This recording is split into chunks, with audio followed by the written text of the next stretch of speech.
9 de la mañana, 23 minutos. Nos metemos en otros temas de actualidad porque una investigación de Open Democracy sobre 9 mujeres desaparecidas en nuestro país en los últimos 30 años expone omisiones y fallas del Estado. Para conocer los detalles recibimos a Angelina de los Santos, reportera de América Latina de Open Democracy. Bienvenida. ¿Qué tal? Gracias. Bueno, primero que nada, ¿cómo surge esta selección de mujeres, esta investigación concretamente para que la gente sepa cuál fue, digamos, el contexto y por qué esa elección? Bueno, yo soy uruguaya y el año pasado obtuve una beca de Open Democracy para investigar en el país y en la región algunos temas de nuestro interés. Y fue ahí que decidí investigar el tema de las desapariciones de mujeres acá, porque es un tema que, bueno, que los organismos sociales y personas que han trabajado desde hace mucho tiempo en esto han hecho acusaciones, denuncias, mejor dicho, gravísimas. Entonces me interesaba mucho entender qué era lo que estaba pasando. Para elegir estos 9 casos, revisé decenas de otros casos similares y estos 9, junto con Diana Carigone, que es la editora, decidimos trabajar estos 9 entonces porque son representativos respecto a los demás. En estos 9 casos se dan un patrón de negligencias, de omisiones y fallas y que pudimos constatar que suceden desde hace al menos 30 años. Para figurarnos un poco más de lo que venís hablando, vamos a presentar un tape disparador que tenemos para también, bueno, dar cuenta de lo que vamos a conversar a continuación.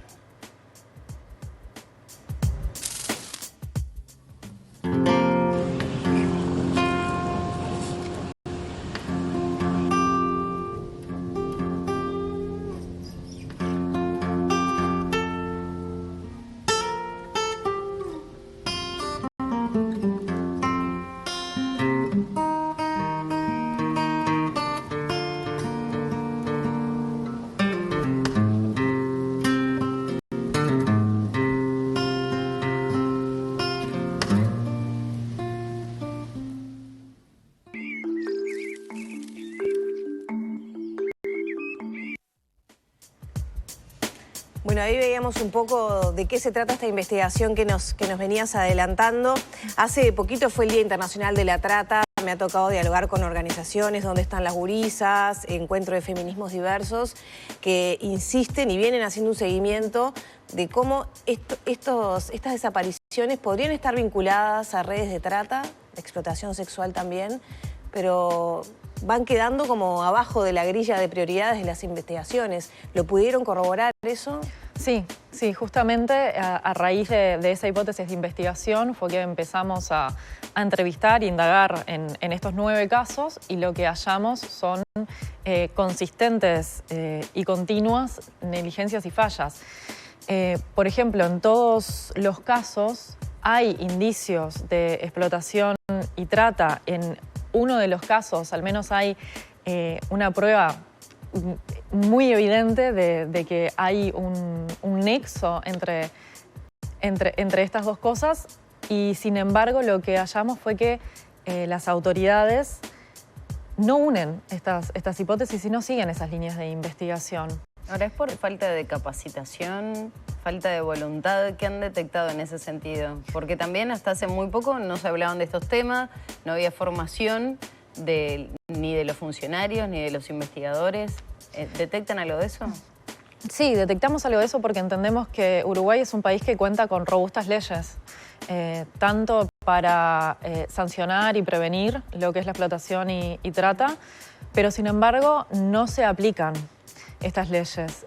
También en lo que tiene que ver con el procedimiento policial en específico, por ejemplo, en 2020 se elaboró un protocolo de actuación de personas ausentes y, sin embargo, hasta hoy no se ha capacitado a los policías para llevarlo a cabo, para aplicarlo. Hay muchas fallas. También lo que refiere a las capacitaciones en Fiscalía y en el Poder Judicial, es verdad, se ha hecho un esfuerzo, están quizás algunos programas, pero esto no ha sido aplicado, no hay capacitaciones. Ahora, vos decías, no son solamente estas 9 mujeres que desaparecieron. Hay centenares de personas desaparecidas que hasta el día de hoy no se conoce su paradero. ¿Por qué ellas? Vos decías, hay como muchos puntos en común entre unas y otras. Hay una franja en el tiempo que es muy reducida, sobre todo desde 2016 hasta esta fecha, pero sin embargo, hay de la década de los 90 también. ¿Qué las une a estas 9 mujeres?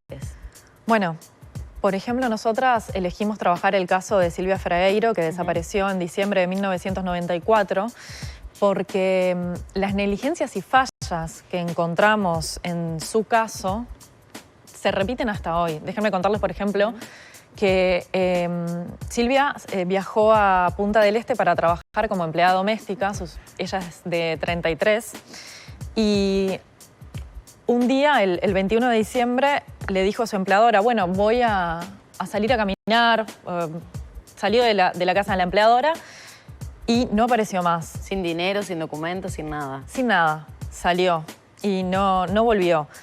A los 2 días, la empleadora de Silvia realiza una denuncia ante la comisaría de Maldonado. La familia y su hijo, que la estaban esperando en 33, dicen, bueno, si no llega para Navidad a pasar las fiestas, es porque algo grave realmente está pasando. Y fue así, Silvia no llegó, entonces la mamá y un hermano de Silvia viajaron el día de Navidad a Maldonado e hicieron una segunda denuncia.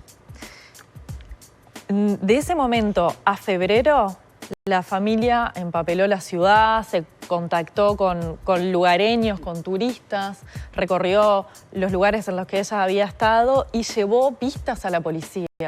Y digo a febrero porque en febrero su familia se dio cuenta que no había abierto la justicia un caso para investigar la desaparición de Silvia, y fue ahí que realizaron un método no tan usual en la época, que es presentar una denuncia ante un juzgado y con la ayuda de un abogado, justamente porque las instancias policiales previas no habían llevado a ningún tipo de diligencia policial. Además, hubo se sabe 3 que una denuncias. desaparición, las primeras horas de búsqueda son cruciales. Son cruciales y esas negligencias se dan hasta hoy. Las madres de 7 chiquilinas que desaparecieron entre 2019 y 2022, que en la zona de Montevideo Este, que son los otros casos que nosotras trabajamos junto al de Milagros Cuello, que desapareció en diciembre de 2016. En Pando, ¿no? En Pando, sí. Las madres de estas chicas han denunciado su ausencia más de una vez ante la policía. Y es tan así que en 2021 se unen para presentar una denuncia colectiva ante la inacción policial. Esto está pasando 30 años después. Ahora, ¿qué pasa ahí? Perdón, está esto de que tú mencionabas que hay leyes robustas, hay ignorancia, o también hay una cuestión de los orígenes de estas jóvenes. De los orígenes de estas jóvenes, de machismo permeando el sistema, que, sí, bueno, probablemente salieron con un hombre, se arriesgaron, había dejado al hijo por ir a trabajar, se la vio, pero nadie sabe bien cómo, que estaba vinculada a una persona que trabajaba en el comercio sexual, sí, por ejemplo. Bueno, ¿pasa eso? Esto fue algo que nosotras corroboramos, que es el prejuicio existente de las autoridades a la investigación de los casos de mujeres pobres y los casos de mujeres que además son vulneradas o corren algún otro tipo de riesgo, como por ejemplo puede ser el consumo abusivo de drogas. En vez de entenderlo como un riesgo y una vulnerabilidad más, lo ven como un estigma, o sea, lo tratan de esa manera, ¿no? Los desestima a investigar y dicen esto que comentabas vos, bueno, se debe haber ido con un novio, debe estar consumiendo por ahí. Y esas son las respuestas que nosotras sí pudimos corroborar que pasaban. ¿Hay casos de estas jóvenes que estuvieron retenidas? Sí, al menos... A la fuerza, en bocas de venta de drogas. Son los 2 casos de las jóvenes que aparecieron asesinadas y enterradas en el fondo de una boca también. Sí, bueno, estos casos justamente se unen. Por eso, vos lo que mencionás fueron el descubrimiento, el hallazgo de 2 cuerpos en las Terrinas en 19 de abril. Y hubo 2 chicas, de estas que nosotras trabajamos su desaparición, que son vinculadas a ese barrio, y es más, han sido secuestradas 2 de ellas en esas bocas donde aparecieron las chicas. La respuesta policial, por ejemplo, ante la denuncia colectiva de las mamás de estas 2 chicas y de otras 4, perdón, fue esta denuncia es respuesta a la conmoción que sintieron tras el hallazgo de estos cadáveres. Se dieron cuenta que sus hijas frecuentaban los mismos lugares, que tenían hábitos similares, y esta denuncia es respuesta a eso. ¿Entienden que venir de un contexto vulnerable da menos garantías al momento de la investigación? Totalmente. Sí. Ser pobre y vulnerable no te da garantías para que el Estado accione y responda o abra una causa para investigar una desaparición. Totalmente, totalmente, sí. ¿Algunas de estas mujeres ni siquiera figuran en la página de personas ausentes? Hay algunas de ellas que no están. Sí, el tema con el registro del Ministerio del Interior es bastante caótico y no está actualizado. Hay, por ejemplo, denuncias que pueden haber sido ingresadas más de una vez, lo que en jerga policial se llama que son personas reincidentes. Y claro, lo que sucede con este caótico panorama de cifras es que es muy difícil contar con una idea de cuál es el problema real, de tratar de acaparar y decir, bueno, ¿cuál es la magnitud de esto que está pasando en el país? Hay colectivos, como los que mencionabas hoy al comienzo, donde están nuestras gurisas, encuentros de feminismos diversas y demás, que hablan de decenas de casos. Nosotras pudimos corroborar eso también, que hay decenas de casos, pero no sabemos con exactitud cuántas mujeres han sido, están desaparecidas por explotación o trata sexual, justamente por esto que les comentaba, que es muy, muy difícil. Ahora, Eugenia, también se les ha dificultado el acceso a la información por parte, o sea, de Open Democracy al Ministerio del Interior. Sí lograron acceder después de una espera también de algunos meses, medio año, a Juan Rodríguez. Correcto. Es uno de los jefes, directores que ha abordado diferentes áreas. ¿Qué respuestas obtuvieron allí que han aportado a esta investigación, si tuvieron alguna? Bueno, esto que les comentaba hace unos minutos respecto a los prejuicios que tienen al momento de investigar, eso quedó patente en la entrevista que realizamos con Juan Rodríguez. Y otro tema es lo de las cifras que también les comentaba, pero más allá de eso no hubo tampoco una respuesta en la que hayamos podido encontrar hallazgos o explicaciones convincentes, justamente porque es muy difícil acceder y ellos siempre están como en la postura de, bueno, esto es muy complejo o esto es reservado. Ahora, este informe, ¿no?, que deja a las claras y en evidencia las falencias que está teniendo el Estado para dar respuestas a familias, a madres y a las propias jóvenes que tal vez están retenidas a la fuerza, tal vez no, están retenidas a la fuerza y su desaparición se debe a eso, para aportar en algo, a generar un poco más de democracia e igualdad en el país. O sea, ¿hay algo que Open Democracy puede hacer? ¿Presentar a las autoridades, a algún instituto como el de la mujer, por ejemplo? A ver si se puede modificar en algo el sistema.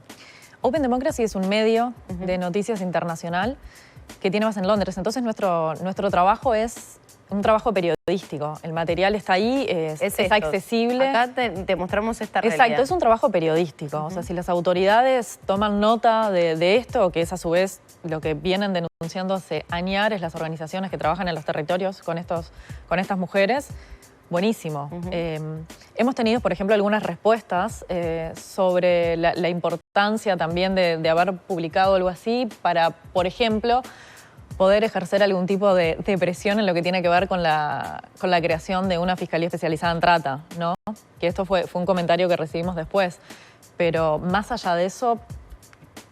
¿La fiscalía les ha dado alguna respuesta en todo esto? O sea, nosotros hicimos peticiones de información a la fiscalía, las respondieron y a su vez entrevisté al menos a 2 o a 3 fiscales. Y lo que sí, o sea, fueron accesibles en eso, pero también reconocieron de que, por ejemplo, faltan evidencias que unan las desapariciones con la explotación y trata porque no las están buscando, básicamente. Y ya para cerrar, ¿hay indicios de que esto sucede solamente por negligencia, falta de información o de pericia, o habría una vinculación entre esas redes de trata y y quienes están encargados de investigar para, bueno, que no se conozca y que todo quede callado. ¿Pudieron tener alguna línea en ese sentido? Bueno, internacionalmente se reconoce de que la trata es un delito de muy difícil persecución, pero que a su vez opera como el crimen organizado en connivencia con las autoridades y bueno, se habla siempre de corrupción. ¿Y esto sucede especialmente con mujeres o también pasa con desaparición de varones? Bueno, yo entiendo que lo que sucede con los varones de este tipo de contextos con similares características es que o terminan muertos, principalmente o en la cárcel, que son las mujeres las que más desaparecen, que son como diferentes destinos, ¿no? Que tienen. Hay varones desaparecidos también, pero mayoritariamente, por lo que pudimos ver, son mujeres. ¿Ahí se puede hablar de alguno de estos casos en base a lo que se ha logrado investigar o la información que ha aportado la familia, los allegados, no sé, reportes periodísticos que no estén en el país, que esas personas se las hayan llevado del Uruguay, por ejemplo, de estas mujeres? Bueno, es una pregunta muy difícil en realidad, porque nosotras no investigamos las redes de trato o los posibles destinos. Hay muchas hipótesis que se manejan respecto a eso, pero... Se habla de trata interna, trata Uruguay, país de tránsito, y muchas veces terminan migrando mujeres desde acá. Probablemente sí. Bien.